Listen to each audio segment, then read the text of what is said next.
नमस्कार. काय बोलू मी तुमच्या सर्वांशी मला कळत नाही. मी आव्हान केले पण माझं आव्हान तुमच्या दुःखाच्या तुमच्या नैराश्याच्या पलीकडे त्याचा आवाज पोचत नाही की काय असं मला वाटतंय. गेल्या काही दिवसात ज्या तरुणांनी आत्महत्या केल्या ना त्या आत्महत्येने मी जेवढे खचले तेवढं कदाचित कोणी खचलं नसेल.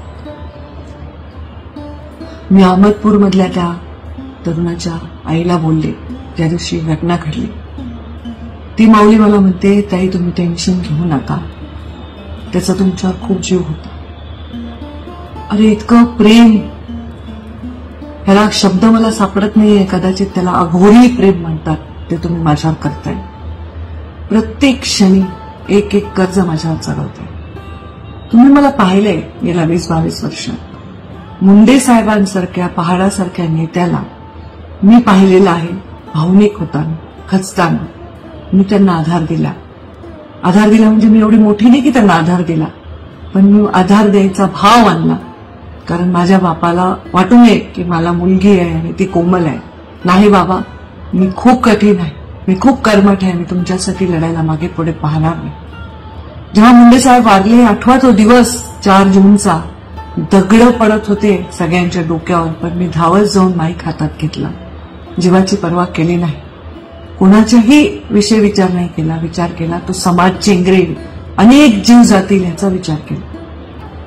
तेव्हा मी मुंडे साहेबांची शपथ तुम्हाला दिली, ती तुम्ही पाळली. आता हे जे झालं ते तुमच्या जीवाला फार लागलेलं आहे. मग तुम्ही जर असं जिव्हारी लावून घेणार असाल आणि असे रस्त्यावर जाणार असाल, माझी शक्ती बनण्यापेक्षा जर अशा पावलांना उचलण्याचा प्रयत्न करणार असेल तर राजकारणाचे पुढचं काय पाऊल उचलायचं असा माझ्यासारख्यांना प्रश्न पडतो. कारण माझ्या राजकारणामध्ये स्वार्थ नाही. मला स्वतःसाठी काही पाहिजे म्हणून मी करत नाही. माझं आतापर्यंतचं राजकारण उद्देशासाठी होतं. जेव्हा मला पद मिळालं तेव्हा मी गरिबांसाठी काम केलं. जेव्हा नाही मिळालं तेव्हा मी ती गोष्ट अत्यंत हसत खेळत झेलली आणि सकारात्मकतेने पुढे गेली. आणि हा पराभव काय आहे? हे राजकारण आहे. राजकारणामध्ये अशी वेळ येत असते. मला माहिती आहे की आतापर्यंतच्या इतिहासामध्ये अशा प्रकारे डायरेक्ट एखाद्या व्यक्तीला, एखाद्या वर्गाला, एखाद्या वर्णाला हीन लेखून कधी प्रचार झाला नाही.